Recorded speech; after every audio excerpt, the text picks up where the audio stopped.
Evening hours at IKIMfm. Assalamualaikum warahmatullahi wabarakatuh, and a very good afternoon to the dear listeners of IKIMfm. Welcome to the fourth episode of Great Works of the Muslim World. I'm your host Batrisha Afrina, and for today's episode, we are going to listen to the continuation of Dr. Husni's last week sharing Al-Maghazi, Musa ibn Uqbah's History of the Holy Prophet's Expeditions. So if you haven't listened to the first part, you can check it out on our social media pages, Facebook and YouTube. So without further ado, let's listen to the interview. And so recently, a manuscript of Kitab Maghazi was rediscovered.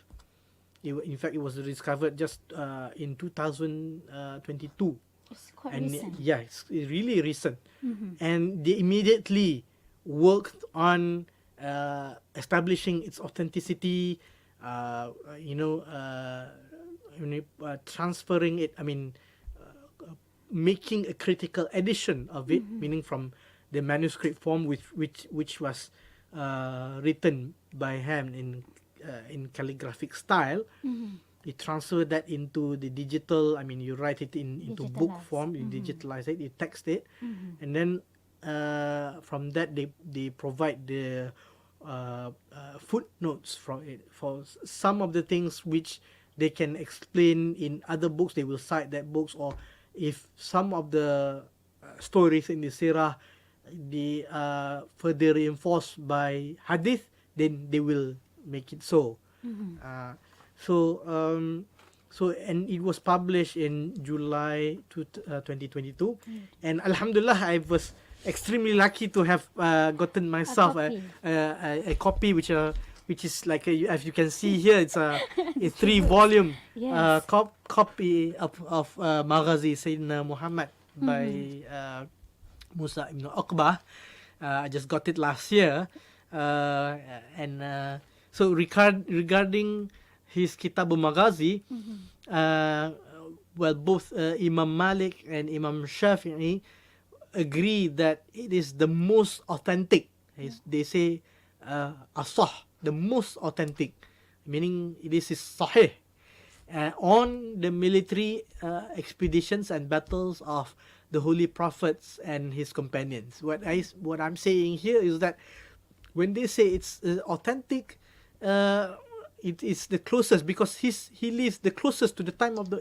We can say that he is a tabi'in himself, because he saw the Prophet's companions, even though he did not.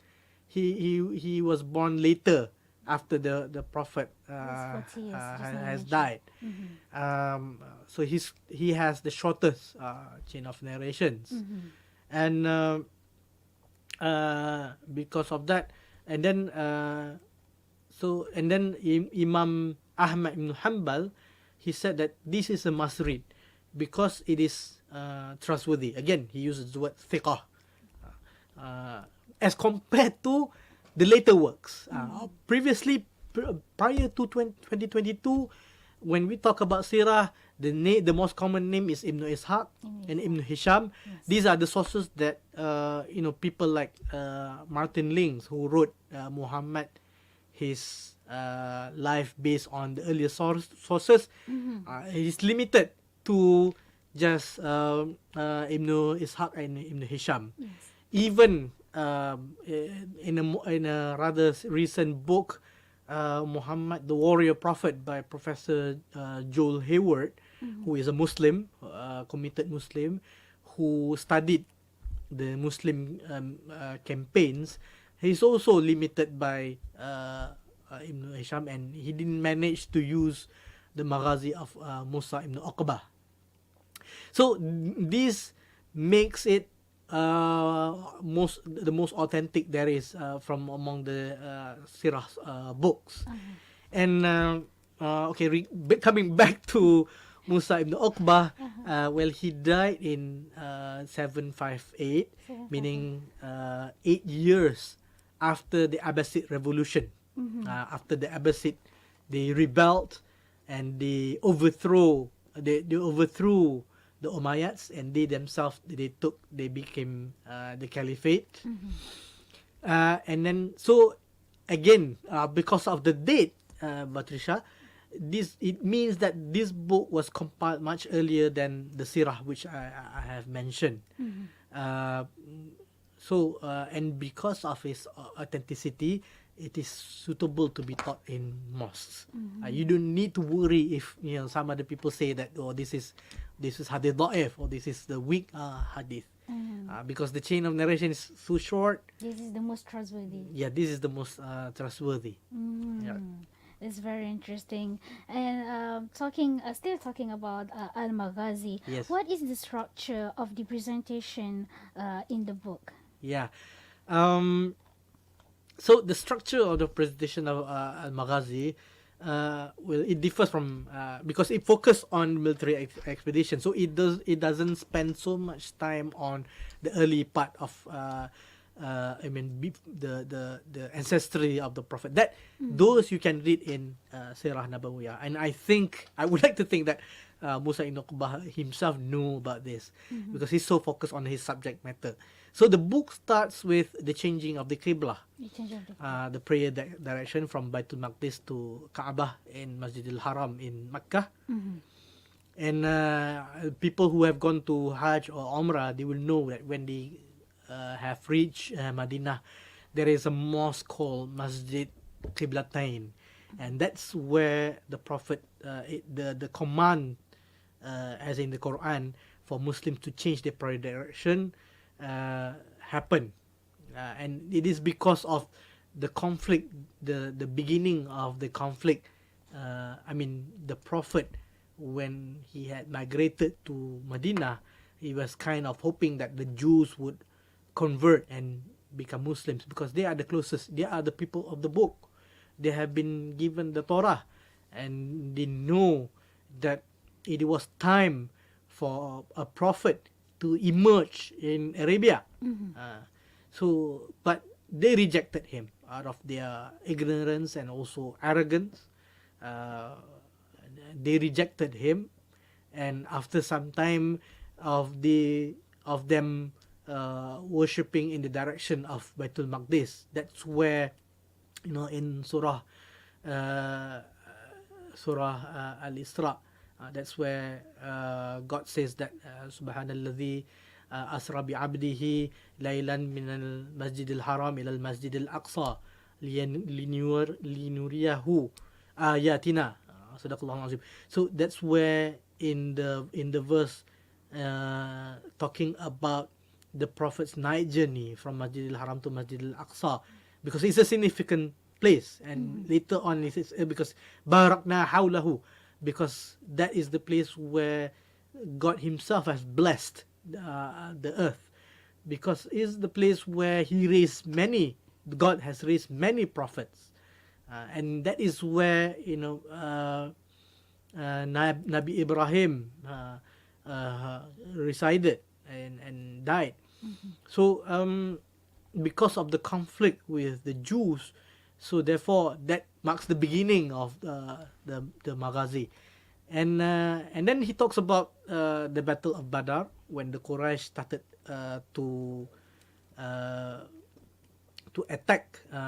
This is when the Prophet, having attacked the caravan and raided the caravan from Makkah.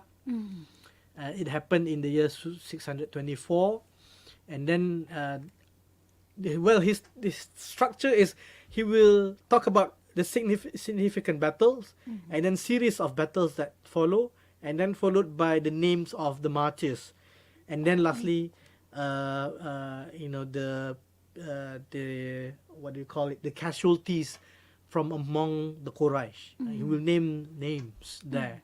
And then he talks about the Battle of Ghatafan, Battle of Salasil. This is after the battles of Mu'tah. Mu'tah happened when the Prophet sent a Muslim contingent, about 1,000 soldiers, to engage with Bani Ghassan. Bani Ghassan were an Arabic tribe near the border of Syria, and they were a clientele of the Byzantine Empire. They were Christians.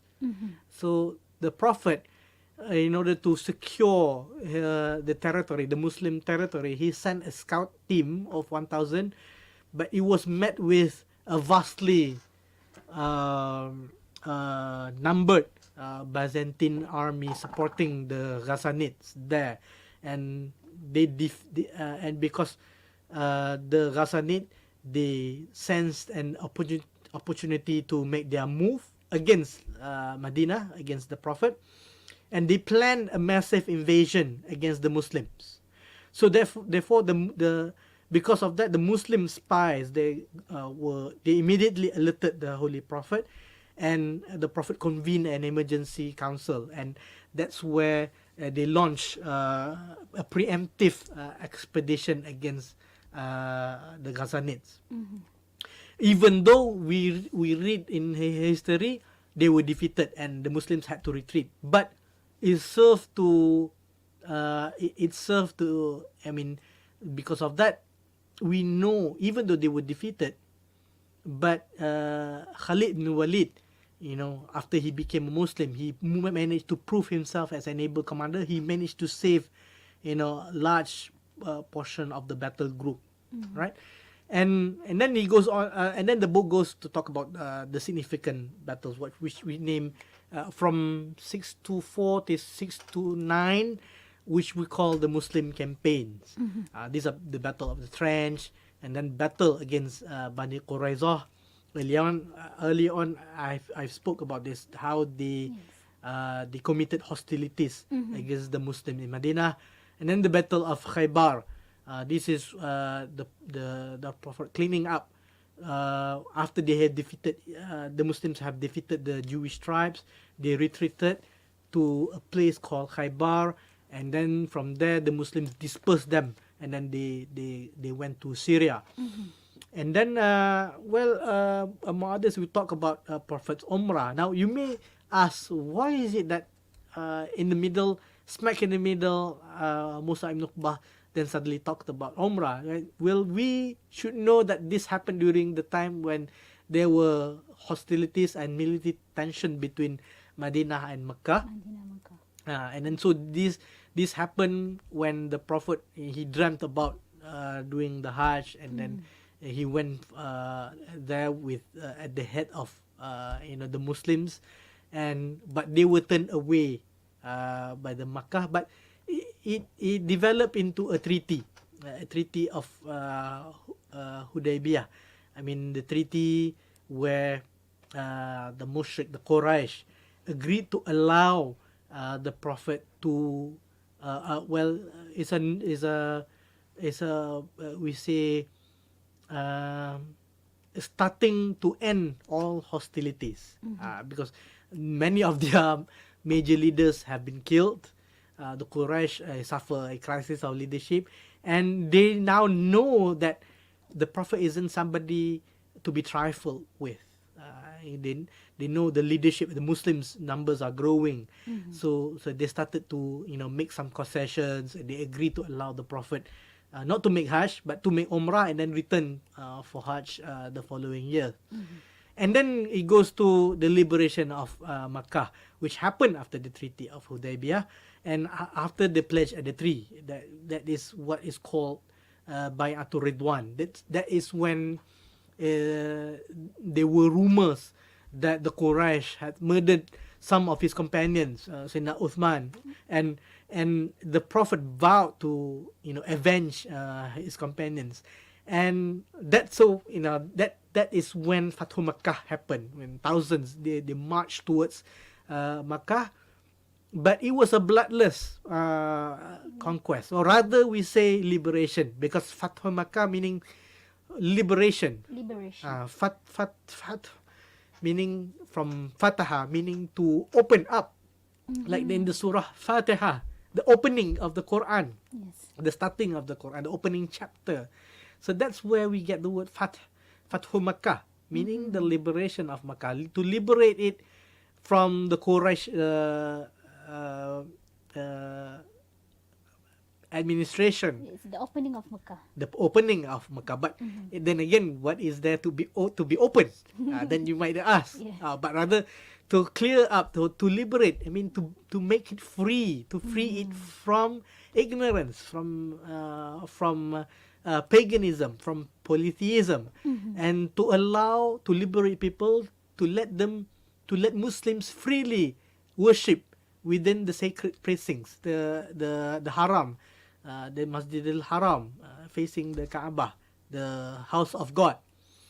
And then towards the end, the third volume, then it winds down. The story begins to wind down. The Battle of Hunain, Battle of Ta'if, Battle of Tabuk. This is how the Prophet strengthens and solidifies the Muslim foothold for to cover the whole of Jazirah Arab, the land the Arabian Peninsula.